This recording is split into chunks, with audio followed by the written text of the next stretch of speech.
सुभाष चंद्र बोस जी के परपोते को सुना, आपके ऊपर रिएक्शन दिया कि सावरकर जी और सुभाष जी एक तरीके के नहीं थे। उनका क्या बयान का मतलब बनता है? उनका जो पर्सनैलिटी है उस हिसाब से आप फिल्म बनाइए। मेरे भाई, मेरे चाचा के लड़के का लड़का अगर कुछ मेरे बारे में बोल दे तो वो थोड़ी सत्य हो जाएगा।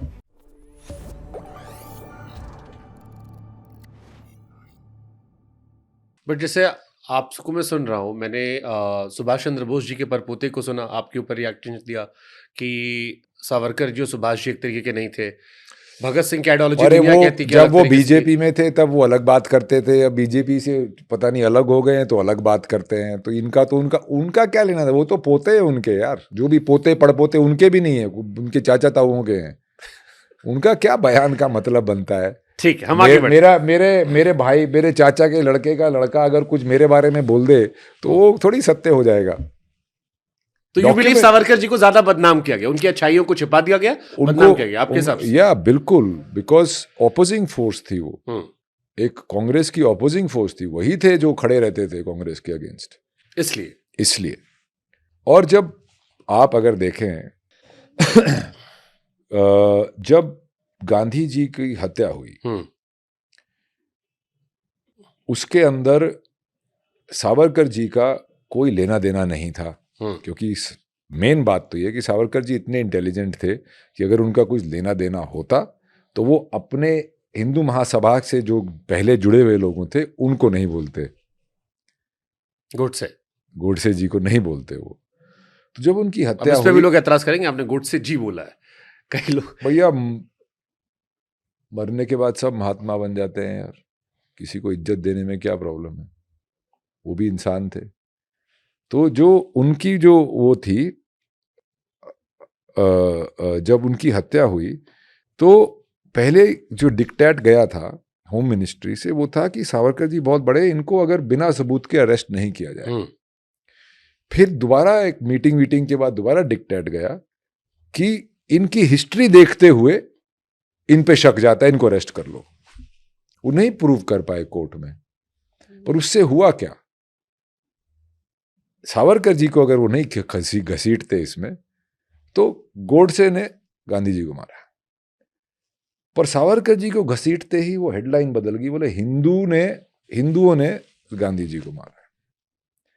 वो एक बहुत बड़ा एक पॉलिटिकल पीआर खेल, पोजीशनिंग का उस टाइम हुआ था। उसके बाद हिंदू महासभा खत्म हो गई, मुस्लिम लीग पाकिस्तान जा चुकी थी।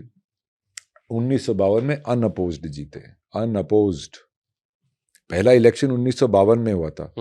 1947 में तो स्वेच्छा से बनाए गए थे लोग, सारे पार्टियों नॉमिनेटेड थे। और देखो तो सारे अंग्रेज इंग्लैंड में पढ़े हुए लॉयरों ने ही देश संभाला। ठीक है, मैं आगे बढ़ता हूं। आपने वाकई में 28 दिन में 18 किलो वजन कम किया था? जी, 28 दिन में 18 किलो? जी। How is it possible? पहले क्या था कि वो पंजाब वाले सरबजीत वाले पोर्शन जो जहाँ पे पहलवानी करता था वो शूट करने वाले थे। फिर पता नहीं उन्होंने एकदम बोला कि अरे हम तो ये शूट करने वाले हैं। पर तो मेरे को लगा अभी यार ये तो पता नहीं चलेगा। मैं ऐसे कैसे चलेगा यार? जिस आदमी को एक रोटी मिलती है पूरे दिन की, वो ऐसा कैसे हो सकता है? जेल में पड़ा अंधेरी कोठरी में रखा जाता था उसको 18 साल। सरबजीत? हाँ। तो मैंने फिर वो एकदम से खाना पीना छोड़ के मैंने उसको। बट इसका शरीर पर असर नहीं पड़ता? क्योंकि बहुत सारे लोग ये जानना चाह रहे थे वेट लूज करने के लिए। अरे बहुत पड़ता है यार, असर बहुत पड़ता है इसके शरीर। 28 दिन में 18 बहुत ड्रास्टिक हो गया। बहुत ड्रास्टिक हो गया। और वो तो एक क्विक था और फिर वो खत्म हो गया।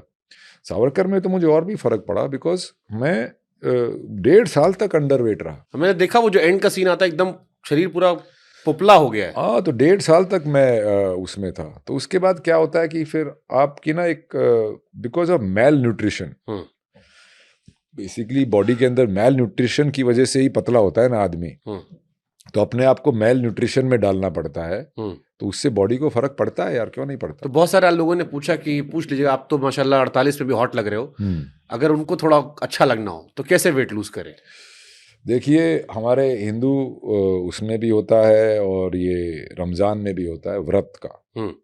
तो आप व्रत रखिए, फास्टिंग फास्टिंग से अच्छा कुछ नहीं है। फास्टिंग आपके शरीर के लिए, क्योंकि पूरी ज़िंदगी हमारा डाइजेस्टिव सिस्टम नॉन स्टॉप काम करता रहता है और हमारी सबसे ज़्यादा जो प्रॉब्लम होती हैं वो हमारे पेट से निकलती हैं। तो आप उसको आराम दे रहे हो, रिकवरी दे रहे हो, तो उससे आप आपके एनर्जी में, आप जब खाना खाते हो तो आप लेज़ी होते हो, जब आप खाना नहीं खाते तो आप ज़्यादा एक्टिव रहते हो। तो वो एक हमारे अंदर एक अलग वो समझाया गया। तो आप व्रत रखिए 1 दिन 2 दिन, पर उसमें ये नहीं है कि एक व्रत भी कई टाइप के हो गए, अनाज नहीं खाना, फ्रूट खाने, वो सब। हमारे यहाँ तो लोग व्रत में ज़्यादा खाते हैं। हाँ, तो वो गलत है। आप कुछ मत खाइए, पानी पीजिए, कुछ मत खाइए। ब्लैक कॉफ़ी, काली चाय, ग्रीन टी, ये सब पी सकते हैं आप। नींबू पानी नहीं पी सकते, नारियल पानी नहीं पी सकते। पानी और ये 2-3 चीज़ें, तो उसमें आप जितना लंबा व्रत रखेंगे उससे आपको वो होगा। वो बहुत ही एक आपके लिए, हेल्थ के लिए भी अच्छा है और आपके लुक्स के लिए भी अच्छा है। फिल्म बनाते बनाते रिश्ते ही बन जाते हैं। बहुत बन जाते हैं। सरबजीत का मैंने क्योंकि सुना कि वो जो बहन का किरदार था, उनसे आपका बड़ा आत्मिक रिश्ता बन गया था। और मैंने फिर एक खबर पढ़ी कि उन्होंने कहा था कि जब भी उनकी मृत्यु होगी तो आप उनको मुखाग्नि देंगे। आप और दलबीर जी की बात कर रहे जी। हैं? मेरे को लगा आप ऐश्वर्या जी की बात कर रहे हैं। नहीं, ऐश्वर्या तो फिल्म में बहन का किरदार निभाया जी था जी जी, वो बहुत एक रिश्ता बन गया था। उनके साथ ही नहीं, उनकी बेटियों के साथ भी एक रिश्ता बन गया था। अभी भी है वो, छोटी वाली भी, she is going to have a baby, I am very happy. Poonam is, उसने भेजा था मुझे कि I am pregnant and all that. I said I am very happy for her. तो एक वो रिश्ता बन गया है। अभी क्योंकि मैं भी व्यस्त रहता हूँ, उनकी भी अपनी ज़िंदगी है, तो बातचीत कम हो जाती है, पर एक वो रहता है कि कभी भी आप फ़ोन उठा के या वो कर सकते हैं। दलबीर जी के साथ ज़्यादा था क्योंकि वो ज़्यादा मिलनसार थी, वो ज़्यादा एक्टिव रहती थी। तो ये कैसे था, क्योंकि आपने तो एक किरदार निभाया, बट दलबीर जी ने आपको अपने भाई के तौर पर ही देख लिया। और ये बहुत बड़ी बात है कि जब मेरी मृत्यु हो तो मुखाग्नि देने वो व्यक्ति आए जिसने किसी सिनेमा के लिए किरदार निभाया था। वो उनमें, उनको मुझ में दिखा सरबजीत। वो कहीं उनका बड़प्पन था और कहीं मेरी मेहनत थी कि मैंने काफ़ी उन जैसा दिखने के लिए, उन जैसा महसूस करने के लिए काफ़ी काम किया था। तो शायद वो उनको पहली टक्कर में ही हो गया था ये। वो तो उठ के चली गई थी, जब मेरे को पता नहीं था वो आई हुई है, वो उठ के चली गई थी। तो बाद में मैंने उनको, तो रो रही थी, मैं कहा अच्छा लग रहा है? बोला नहीं, बहुत ज़्यादा वो है। तो मैं कहा ठीक, मैं हूँ ना यार। तो वहाँ पे एक हमारा एक रिश्ता बन गया था। और जब वो उनका देहांत हुआ तब मैं गया भी था वहाँ पे, और मैं उनकी चिता को आहुति दे के आया था। तो it's just real life getting mixed up. आपकी क्या इमोशन थी, क्योंकि उनको तो चलो अपना भाई दिख रहा था, आप वो आपको ज्यादा बेहतर तरीके रिलेट कर पा रही थी क्योंकि आप उनकी जिंदगी को पर्दे पे दिखा रहे थे जी। बट जब वो मुखाग्नि आपने दी, आपके इमोशंस क्या थे? मेरी तो हमेशा, जब भी मैं कोई रियल लाइफ किरदार करता हूँ तो एक सेंस ऑफ रिस्पेक्ट, रिस्पॉन्सिबिलिटी मैं बहुत लेके चलता हूँ। तो उसको मद्देनज़र रखते हुए मैंने उनके प्यार को अपनाया और एक भाई जैसा एक व्यवहार और एक रिश्ता उनके साथ बनाया, ताकि वो, बिकॉज वो दोबारा, वो बच्चे और दलबीर जी और उनकी वाइफ जो थी, उनका भी देहांत हो गया, बहुत अच्छी थी। तो उनको भी तो, उनकी ज़िंदगी भी तो दोबारा करोदी जा रही है, वो दर्द वो दोबारा जी रहे हैं ना। तो उस चीज़ का एक रिस्पेक्ट मैं रखता। चार्ल्स के साथ क्या रिश्ता बन गया फिर? हमारे यहाँ फिर मैं आपको एक टोक देता हूँ सेकंड, हमारे यहाँ जेलर साहब आए थे जिनको चार्ल्स ने नौकरी दिलाई थी। जी जी। तो जेलर साहब ने कहा मैं लड़की होता तो मेरा चार्ल्स पे क्रश हुआ था। मैं सकपका गया थोड़ी देर के लिए कि ये क्या था, क्यों था, कैसे था। वो बड़ा चार्ल्स से फैसिनेट थे। आपने तो किरदार निभाया, आप नेपाल तक पहुंच गए। नेपाल मैंने एक्चुअली चार्ल्स से मुलाकात नहीं की, दूर से देखा। चार्ल्स की कुछ वीडियोस थी और कुछ आर्टिकल्स उसके बारे में, उनके बारे में जो काफ़ी कुछ मैंने पढ़ा। और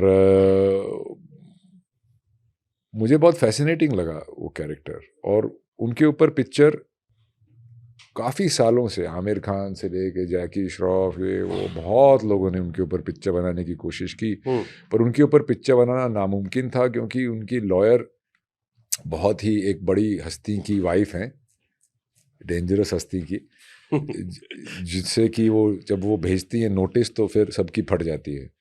तो मेरे जो डायरेक्टर है प्रवाल रमन जिसने बनाई थी, वो उनके मित्र हैं अमोद कांत जी, जो मेरे भी मित्र हैं अभी।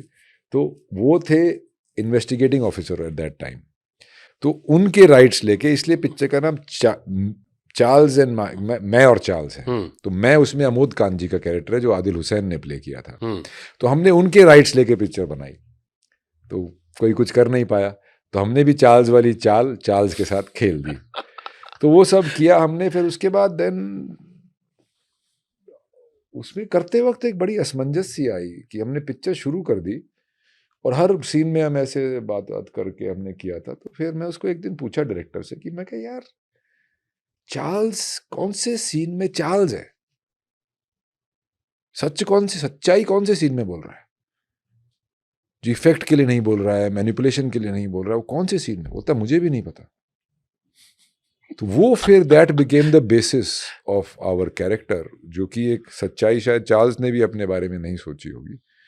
वहाँ से फिर वो कैरेक्टर पकड़ा हमने और उसको किया। उसमें सबसे बड़ी दिक्कत तो ये हुई कि चार्ल्स इतनी हिंदी नहीं बोलते थे और हिंदी भी फ्रेंच एक्सेंट में बोलना बहुत मुश्किल था। तो वो एक चीज़ पकड़ के हमने किया।